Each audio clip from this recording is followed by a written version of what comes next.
తెలంగాణ ప్రాంత రైతాంగానికి Kisan farmer welfare commission నుంచి మీకు విజ్ఞప్తి.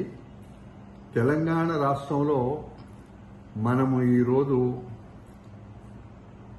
ఫిబ్రవరి మాసంలో ఉన్నాం. మామూలుగా ఇది మార్చి తర్వాతనే ఎండలు ముదురుతాయి. అట్లాంటి పరిస్థితికి భిన్నంగా ఫిబ్రవరి లోపలనే ఎండలు తీవ్రంగా వచ్చినాయి.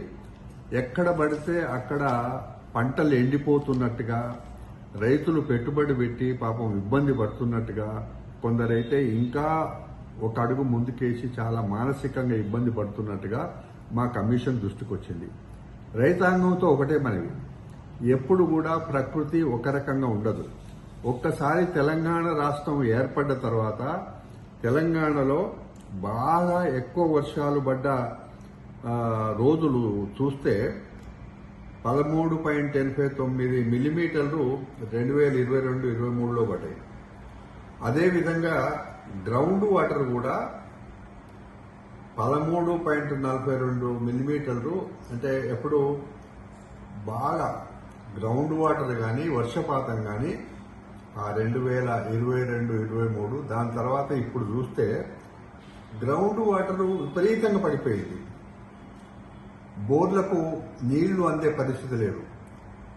పత్రికలలో చూస్తే అక్కడెక్కడ చూస్తే భారీ పెట్టుబడి పెట్టి కొత్త కొత్త బోర్లు వేస్తున్నారు. గ్రౌండ్ వాటరే లేనప్పుడు మీరు ఖర్చు పెట్టి బోర్లు వేసుకుంటే దానివల్ల ఉపయోగం లేదు. అందువల్ల కమిషన్ ఎప్పుడు కూడా రైతాంగం యోగక్షేమాలు చూస్తుంది. కాబట్టి మీరు అప్పులు తెచ్చి పెట్టుబడులు పెట్టకండి, ఉన్న పంటను కాపాడుకోండి. అదనంగా వరి వేయడానికి మీరు మంచి పద్ధతి కాదు, మానుకోండి. అందువల్ల మా మనవి ఒకటే ఏంటంటే, ఇది అవతల నేను రాజకీయ పార్టీలతో కూడా మనవి చేస్తా ఉన్నా, మీరు పదే పదే రైతాంగం మానసిక ఒత్తిడికి గురి చేసే పద్ధతిలో మీరు స్టేట్మెంట్లు ఇస్తున్నారు. మంచి పద్ధతి కాదు. కరువు, కాటకాలు, అధిక వర్షాలు, వరదలు ఇవన్నీ కూడా ప్రకృతి జరిగేటివి. ప్రకృతిలో మీరు దాన్ని కూడా రాజకీయం చేసుకోవడం మంచి పద్ధతి కాదు. నేను దయచేసి రాజకీయ పార్టీలకు, ప్రతిపక్ష పార్టీలకు చేతులెచ్చి నమస్కారం చేస్తున్నా, రైతు పక్కన నిలబడండి, రైతుకు ఆత్మస్థైర్యం పెంచండి. చివరిగా మా కమిషన్ పక్షాన రేవంత్ రెడ్డి గారు